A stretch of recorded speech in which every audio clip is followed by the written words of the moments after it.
नहीं ज़मीन आसमानों में, ना ही मुमकिन है दो जहानों में। जज्बे इरादे और ये जुनून बनते हैं दिल के कारखानों में। पहुंच गए अंबर से आगे, धरती से फिर भी बंधे हैं धागे, रहते वतन की मिट्टी से जुड़ के। जय हिंद जो नस नस में है, हर बाजी फिर बस में है, जिद ठान के हिंदुस्तान बोले। सुजलाम सुफलाम मलयज शीतलाम सस्य श्यामलाम वंदे मातरम। सुजलाम सुफलाम मलयज शीतलाम सस्य श्यामलाम। అలాగే వందే మాతర గేయం బంకిం చంద్ర చటర్జీ 1905లో బెంగాల్ విభజన సందర్భంగా ఉద్యమం జరిగినప్పుడు వారు రచించడం జరిగింది. ఆ జాతీయ గేయానికి 150 ఏళ్ళు అయిన సందర్భంగా కూడా కేంద్ర ప్రభుత్వ సూచనల మేరకు ఈరోజు మనం ఇట్లా కూర్చోవడం జరిగింది. అట్లాగే సభాపారం చెప్పేసి కేంద్ర ప్రభుత్వము గ్రామ స్థాయికి టెక్నాలజీ అభివృద్ధి చెందాలనే ఉద్దేశంతో ప్రవేశపెట్టింది. ఆ కోసం అని చెప్పేసి ఈరోజు మనం కూర్చోవడం జరిగింది. దీనికి సంబంధించి మన సర్పంచ్ గారు తర్వాత ఒక 2 నిమిషాలు మాట్లాడతారు.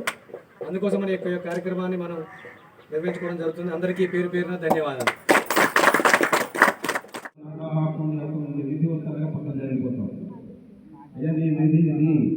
కర్తవ్యం ఇది, దేశం పట్ల ఇది, గ్రామం పట్ల ఇది, చేయాల్సిన విధి ఇది.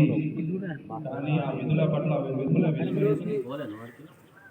జాతీయ గీతం మనం ఏర్పరచుకుని 150 సంవత్సరాల సందర్భంగా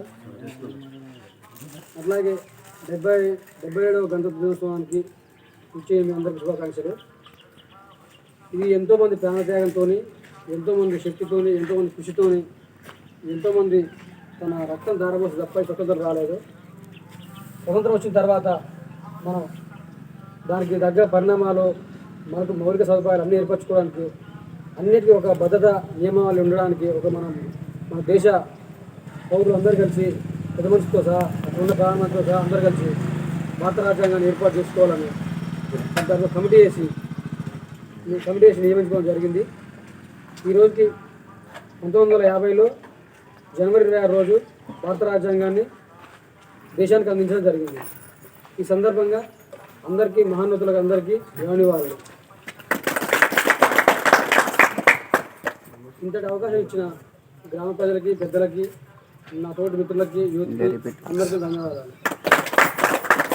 ఇంకోటి ముఖ్యంగా ఇంత చీకట్లో కూడా వెలుగు నింపే నాకు చాలా ఇష్టమైన వ్యక్తి డాక్టర్ బాబాసాహెబ్ అంబేద్కర్ గారు. ఎందుకంటే ఆయన అన్ని వర్గాలని, సంపన్న కులాలని అందరూ దృష్టిలో పెట్టుకొని రాజ్యాంగం రచించడం జరిగింది.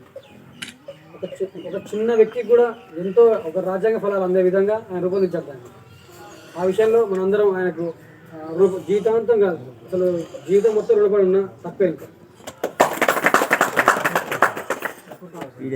ప్రకృతి వ్యవసాయంలో కూడా ఇప్పుడు చాలా రూపుమార్పులు వచ్చినాయి, చాలా రెవల్యూషన్ వచ్చింది. అందరం మనం ఆ వ్యవసాయంలో భాగమైపోయి ఏ టెక్నాలజీ ఉపయోగించుకొని ఒక అభివృద్ధి పరంగా నడిపించాలి. ఏదైనా సరే అందరం మంచి కాపాడుకోవాలి. అదే